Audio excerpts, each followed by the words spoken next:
احسان یہ اچانک حملے پر خوف سے چیخا اور گر کر بے ہوش ہو گیا۔ شادی کی وجہ سے اتنی رات کو بھی گلی میں کافی لوگ موجود تھے، اسی لیے چند پڑوسیوں نے احسان کی چیخ سن کر اور اسے بے ہوشی کی حالت میں دیکھ کر اسے اٹھا کر اس کے گھر لے آئے۔ احسان پورے 1 دن تک بے ہوش رہا۔ اس کا جسم بخار سے آگ کی طرح تپ رہا تھا۔ نوید نے بتایا کہ اس کا بھائی 1 ہفتے تک گھر میں ہی لیٹا رہا، جبکہ اس دوران اس کے جسم میں شدید درد تھا، اور جب قرآنی آیات سے اس پر دم کیا گیا تو اس کی برکت سے احسان آہستہ آہستہ ٹھیک ہو گیا۔ ہمارے ساتھ ہی مکی مسجد کے رہائشی نوشو بخش بھی تھا۔ ایاز نے اپنے چند دن پہلے کی آپ بیتی بتاتے ہوئے کہا کہ وہ اور اس کا دوست چند دن پہلے رات کو گلی میں بیٹھے ہوئے تھے کہ اچانک سے 2 اجنبی نوجوان گلی میں داخل ہوئے۔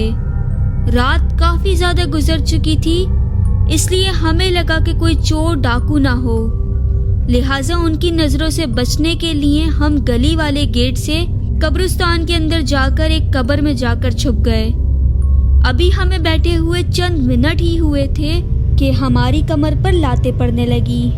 ہم نے پیچھے مڑ کر دیکھا تو وہاں کوئی بھی نہیں تھا، لیکن ہمیں لگاتار کوئی لاتیں مار رہا تھا۔ ہم چیختے ہوئے اپنے گھروں کی طرف دوڑنے لگے تو گھر تک ہمارے پیچھے دوڑتے قدموں کی آوازیں سنائی دیتی رہیں۔ اس کے بعد ہم نے رات کو قبرستان کے پاس تک جانے سے توبہ کر لی۔ محمود آباد کے رہائشی شہزاد سے بھی ہماری بات ہوئی۔ کچھ دن عرصے پہلے کی بات ہے کہ اعظم بستی میں مجھے جانا پڑا۔ اس دن زلزلے کے جھٹکے آئے تھے اور اس سے ماموں کے گھر کی چھت گر گئی تھی۔ ہم سب اسے ٹھیک کرنے میں مصروف تھے کہ رات کے 2 بجے جا کر فرصت ملی۔ میں نے واپس اپنے گھر آنا چاہا تو ماموں نے بولا کہ رات بہت زیادہ ہو چکی ہے اور تم اکیلے بھی ہو، رات یہیں رک جاؤ، صبح چلے جانا۔ میں نے کہا گھر والوں نے گھر کا دروازہ میری وجہ سے اندر سے لاک نہیں کیا ہوگا ماموں، خدا نہ کرے اگر کسی چور ڈاکو کی نظر پڑ گئی تو بڑا نقصان ہو جائے گا، اس لیے میرا جانا تو بہت ضروری ہے۔ میری یہ بات سن کر ماموں مان گئے اور یوں میں رات کے 3 بجے اعظم بستی سے محمود آباد اپنے گھر کی طرف چل پڑا۔ میں اپنے گھر کی طرف مین روڈ سے پیدل جا رہا تھا کہ تب محمود آباد 5 نمبر والے قبرستان کے چوک سے گزرنے لگا تو ایک بلی میرے برابر میں آ کر چلنے لگی میرے ساتھ۔ چند قدم ساتھ چلنے کے بعد وہ چھوٹی سی بلی میرے آگے آگے چلنے لگی۔ اس وقت میری حیرت کی انتہا نہ رہی جب بلی لمبی ہونے لگی، اور لمبی ہوتے ہوتے اتنی زیادہ لمبی ہو گئی کہ پچھلے پیر میرے قریب تھے اور اس کا منہ اگلی ٹانگیں 20 فٹ دور تھے۔ رات کا وقت تھا اور میں گھر کے راستے پر بالکل درمیان میں تھا، اسی لیے نہ آگے جا سکتا تھا اور نہ واپس ماموں کے گھر جانے کی ہمت تھی۔ ابھی میں وہاں سے دوڑ لگانے کی سوچ ہی رہا تھا کہ بلی اچانک سے قریب کی گلی میں مڑی اور غائب ہو گئی۔ میں نے یہ موقع غنیمت جانا اور تیز تیز قدموں سے گھر کی طرف چل پڑا۔ ابھی تھوڑی ہی دیر آگے گیا تھا کہ وہ بلی چھوٹی ہو کر دوبارہ میرے برابر میں آ کر چلنے لگی۔ خوف کے مارے میرے رونگٹے کھڑے ہو گئے اور پھر میں اپنے گھر کی طرف دوڑ پڑا۔ بلی نے میری دوڑ پر ایک عجیب سی آواز میں غرانا اور میرے پیچھے دوڑنا شروع کر دیا۔ میں کانپتے جسم کے ساتھ اپنے گھر تک پہنچنے میں کامیاب ہو گیا اور اندر داخل ہوتے ہی دروازہ اندر سے لاک کر کے اپنے کمرے میں جا چھپا۔ میری حالت اتنی خراب تھی کہ میں 3 دن تک گھر سے نکلنے کی ہمت نہ کر سکا۔ قبرستان کے ساتھ واقع گلی نمبر B15 میں رہنے والے ایاز نے بتایا کہ اس کا گھر قبرستان کے بالکل ساتھ ہے۔ گھر ذاتی ہے اور آس پاس کئی اور گھر بھی ہیں جو کرائے کے لیے پورا سال دستیاب رہتے ہیں۔ اس کی وجہ یہ ہے کہ قبرستان کے ساتھ جڑے گھروں میں کوئی بھی فیملی زیادہ عرصے تک رہ نہیں پائی۔ قبرستان سے عموماً گھنگروؤں کی آوازیں سنائی دیتی رہتی ہیں، خوفناک صدائیں گونجتی رہتی ہیں اور ایک چھوٹے بچے کی رونے کی آوازیں آتی ہیں۔ ہم دوستوں نے ایک رات بچے کے رونے کی آواز کا سراغ لگانے کی کوشش کی تو ہمیں پتہ چلا کہ وہ آواز قبرستان کے بالکل درمیان سے آتی ہے۔ رات کے وقت تو ہم قبرستان میں داخل ہونے کی ہمت نہیں کر سکے، لیکن اس کے اگلے روز ہم دن کے وقت اندازے سے اس جگہ جا کر پہنچے تو وہاں ایک ہی جگہ پر 6 یا 7 بچوں کی قریب قبر موجود تھی، جن میں سے کسی ایک میں سے رونے کی آوازیں آتی ہیں۔ ہماری رہنمائی کرنے والوں میں محلے کے کافی نوجوان تھے، جن میں نوید، جواد، وشال، فہد اور نومی شامل تھے۔ نومی نے ہمیں ایک جگہ چٹائی پر ڈھکی ہوئی انسانی ہڈیاں دکھائیں۔ نومی نے بتایا کہ چند روز پہلے اس نے صفائی کے دوران یہ ہڈیاں نکلی ہوئی پائیں قبر سے، جن کی حفاظت کے لیے اس نے اسے چٹائی سے ڈھانپ دیا تھا۔ ہڈیوں کی حالت بتا رہی تھی کہ وہ کسی قبر سے کفن سمیت نکالی گئی ہیں اور ایک گھرگھری شکل میں موجود جگہ پر منتقل کی گئی ہیں۔ قبرستان کے سروے کے دوران ہم نے حیرت انگیز مناظر دیکھے۔ قبرستان کے بیچوں بیچ سید محسن علی نامی شخص کی قبر کھلی ہوئی تھی۔ اس کا اوپری حصہ گر کر قبر میں چلا گیا تھا۔ قبر کے اندر جب ہم نے جھانک کر دیکھا تو اس کے اندر ایک نہیں 2 کفن پوش مردے جڑ کر بیٹھے ہوئے تھے۔ ہم نے وہ مناظر انتہائی واضح دیکھے تھے اور اہل محلہ کا کہنا تھا کہ انہوں نے بھی یہ منظر پہلی مرتبہ دیکھا ہے۔ ایک ہی قبر میں 2 کفن پوش مردوں کا بیٹھا ہونا انتہائی حیرت انگیز بات ہے۔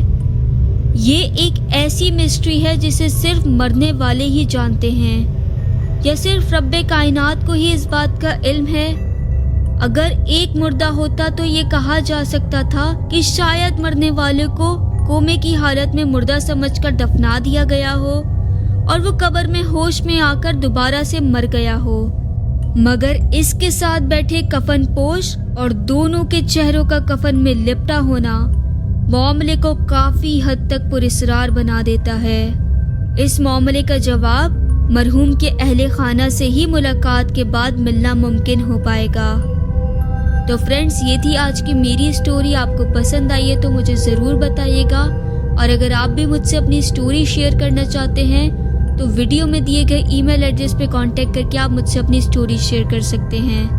تو پھر ملاقات ہوتی ہے ایک نئی سٹوری میں، تب تک اپنا اور اپنے گھر والوں کا بہت سارا خیال رکھیے گا، اور مجھے بھی اپنی ڈھیر ساری دعاؤں میں یاد رکھیے گا۔ فی امان اللہ، اللہ حافظ۔